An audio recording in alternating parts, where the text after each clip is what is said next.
Welcome to the NBA Coast to Coast podcast brought to you by thelines.com. Coming to you from the West Coast, Josh Lander, joined by Nate Weitzer on the East Coast. And we've got a Wednesday slate full of games here, 14 on the docket for us to talk about on Wednesday's NBA massive slate here. We're looking back for a sec at Tuesday on that little weird slate. Not a great night. It's kind of like a no-bet Tuesdays moving forward, I think, where you just get these three games and there's some weirdness there. But either way, we went a total of 2-6 on the night. So to end the month of October, after a couple, not even a full 2 weeks, really a weekend or so in the season, we are 28-27, up 2.85 units. We will take it. We're gathering data. We're learning a lot more right now as we move forward about what these teams are. But to be up 2.85 as we're learning, it's pretty nice to be like experimenting while also making money. So we'll continue to get better here moving forward. I think we've got some pretty solid bets on with so many options here on Wednesday. This one is our best bets video. We also have play up props up for you, bringing both of those to you each and every weekday. So like this video, subscribe to the page, and continue to follow along with us. Also head to thelines.com. Check out the odds finder tool we have up there. You can use that to make sure you're getting the best juice available to you in all of these books, giving us bets this NBA season. Nate, let's get into a game that I think might actually be entertaining. You're talking about the Hornets and the Rockets? Hey, it's a big slate, so we've got things to choose from as people who want to be optimistic and take overs. I think you can pick the right one here, and I think it's depressed in terms of the total. For Houston right now, it's 221 or 220 in some spots for this total. Hornets at Rockets. And I think it's depressed because, Houston is playing at the slowest pace under Udoka. I don't know if it's about him or about Fred VanVleet slowing it down, trying to get more half court. And they're scoring only 101 a game, shooting very poorly. But against Golden State, Orlando, and Wemby and the Spurs, not necessarily easy matchups. The Hornets, I think their offense is also a little undervalued because last year they didn't have LaMelo and Gordon Hayward going at the same time very often. And they didn't have this third option in Brandon Miller, who I think, really makes me feel best about this bet, is that he sort of got unlocked last game. 36 minutes off the bench, 22 points, pretty effortlessly. And then the Hornets showed no interest in playing defense against the Brooklyn Nets, put up a nice 129 defensive rating. They're playing at a 105 pace. And they're also shooting poorly from three, so I think there's some positive regression for both these teams to hit a few threes. But more, I think the Hornets will kind of draw the Rockets out of their shell a little bit, let Jalen Green be that freewheeling attacking presence that he wants to be. And he's enjoyed this matchup, 33.5 points per game on good shooting in 2 against Charlotte last year. Fred VanVleet, when it did get into a slower game when he was with Toronto, had 20 assists in a game against Charlotte, and the low-scoring Raptors scored 128. Charlotte, like I said, did not go over very often last season, but they did go over as road dogs. Pretty much their only consistent thing there. They're plus 2.5 here. Houston, for what it's worth, 4-0 to the over when in their rare spots as home favorites. So I think it's a buy low opportunity in terms of game state for the Houston Rockets, who have just played some really ugly, clunky games. And I haven't seen props up yet for Brandon Miller, but I would probably be taking 15, 16 points for him. I know this is pretty much, a bunch of recent college graduates out there, and we're talking about maybe the best player, the best scorer in college basketball last year. I think you'll feel right at home in this game. Yeah, that's funny. There are going to be a lot of really solid players that could still be playing in college or the G League or overtime league as well if they wanted to, like Amin Thompson, who'll be playing in this game. I thought about taking the Hornets in this game.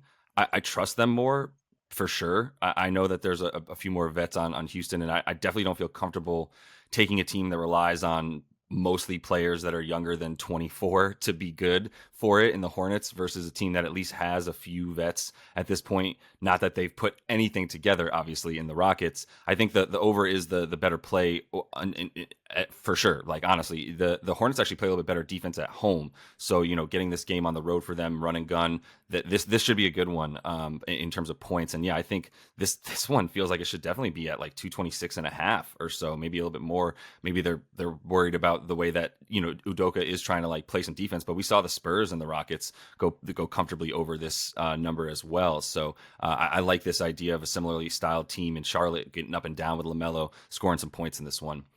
Going to another total here that is interesting now. It's Golden State and it's Sacramento, and it's at 228.5. And I'm taking the under here. I'm going to throw 3/4 of a unit on it, indicating that last quarter of a unit that is not making it, that would make it a full unit that I'm taking off, is kind of, indicative of the slight lack of confidence that I have compared to the fact that this thing opened at 234.5. And that's really where I'm coming from, is like it lost the juice. It lost its value from where it started. I still think it's a pretty good bet because these two teams, without De'Aaron Fox playing in this series, it's just a lot more unders. It's really what it comes down to. So I do want to shamelessly say that, like, if you're following on Twitter and stuff like that, like, I'm putting stuff out early so that we can follow all these really crazy movements and injury news and all that kind of stuff together and keep staying ahead of it. Because I was on this before the total came out. I was like, if this is at 230.5, I'm taking the under. It opened at 234.5, so I hit it. And now at 228.5, I still think there's some value. So getting into the why real quick. Without Fox, we're talking about Sacramento playing 9 games with him in the regular season last year when he got injured towards the end. And what that meant for them was going from playing at 100 pace normally with him to a 97 pace. They scored 122 points per game with Fox in 73 games before he got hurt.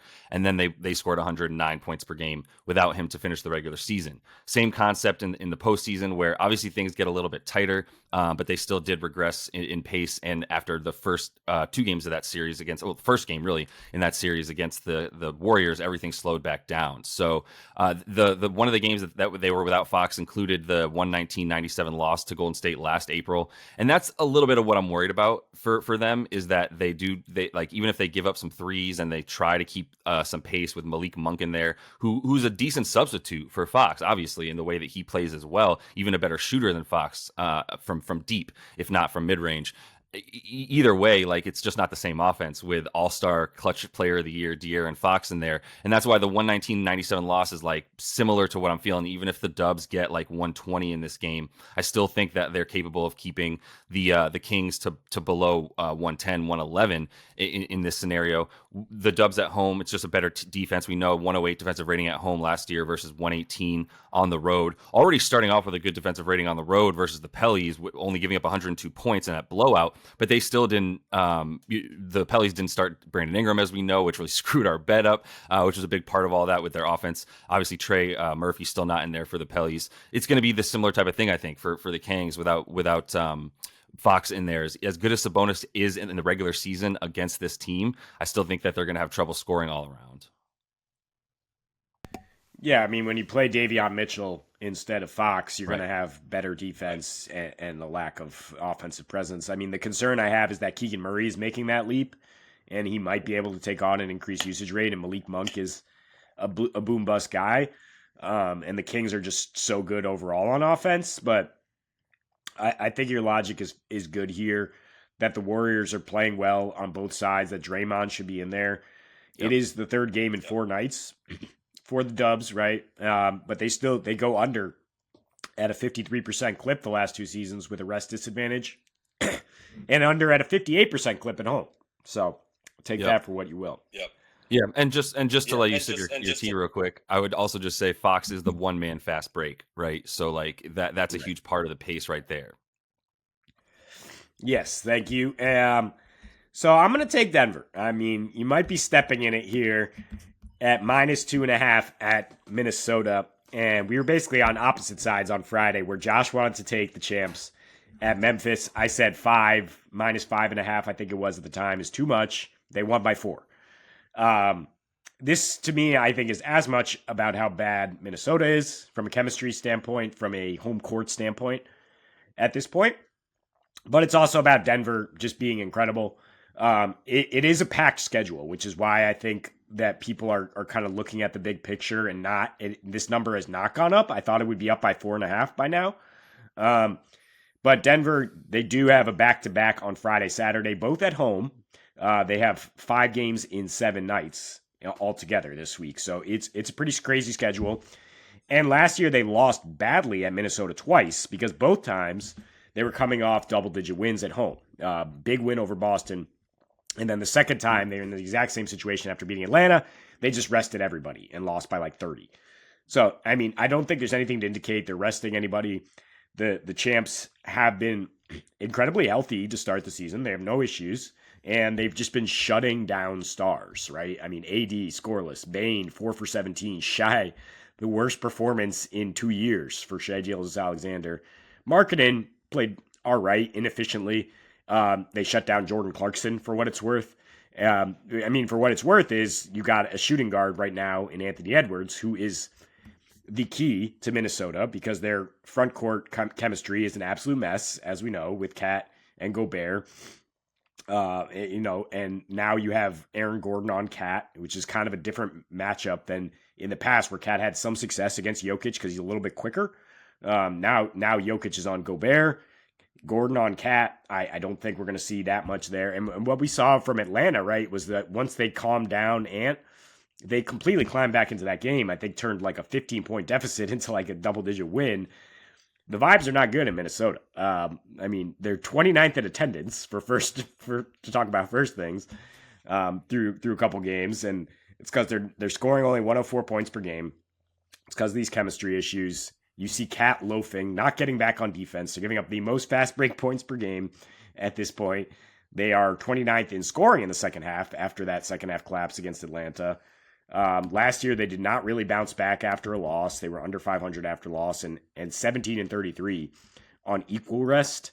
So I will take the champs here. I don't think they're going to go 82-0, but they can start 5-0 here.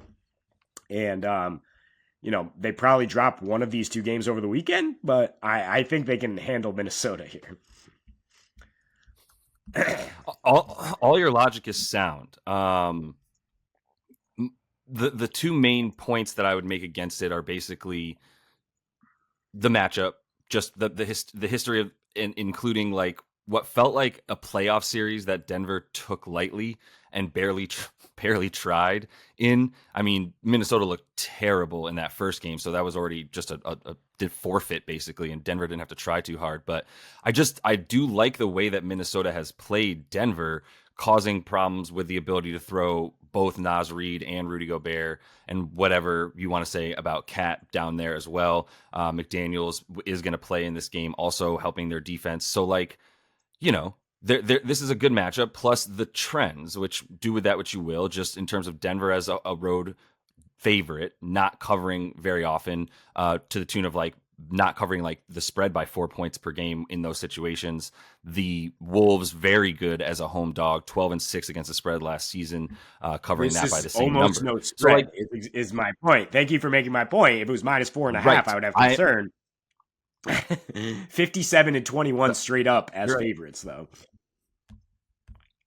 You're totally right, and that's why I'm rescinding my poo-poo of your pick because of the number, which is what we both said the same thing. I said that yesterday once again on Twitter, getting early to these things. That was the other play that I was talking about, was Denver opened at -1.5. It shot up to Denver -4.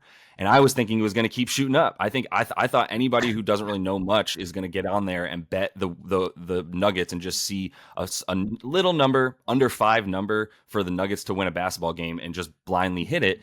And then that would keep bringing it up. And then once it got to 5, I was like, wonderful, 5.5. That's such a great number, where I think that's like right above what Denver is likely to win by. I think we're getting great value at like 5, especially 5.5. It didn't keep going. People, the sharps were on a little bit of what we're both saying, which is if it gets too high, the value is completely gone and it starts to shift towards Minnesota. But it didn't go there. It's still at 2.5. And so there's still value on it. And I don't know how much it's going to move at this point because people have had plenty of time to bet it. So I agree that 2.5 is still good value. In this situation, Denver is well rested enough after at least one day off. And just, like you said, things are vibes are not high. I'm getting texts from Minnesota Timberwolves friends that are not in a good place right now. So I would agree with all of that. Let me close out our best bets here, talking about the Bulls and the Mavs. And because Kyrie is out, I would like to hash this out with you really quickly on air, and then we can get this graphic information over to Jack so you can put it in the video, which is Dallas, Chicago over 224.5 or Chicago plus 5.5. I'll let you answer that first before I say anything. Can we tease? Can we tease? I'm always down for a tease. Plus 9.5 and get the over down a little bit. The only thing that gives me reluctance is that you just tried to take an over with Chicago in Indiana, basically the Dallas version of the Eastern Conference team that will inflate totals and score a ton. And now, is Chicago going to stamp down the pace, play pretty good defense, and make this more of a half court game? But I think, if you tease it, then you're in a better spot. I agree. I think over 220 is totally doable. You're right. But I think at the end of the day, I'm just, all the numbers are a little bit stronger to push me towards plus 5.5 for Chicago without Kyrie in the situation. Like if Kyrie was in this game, there's probably at least 3 points added to that total, at least. And then you're also talking about this spread maybe being even a little bit more inflated.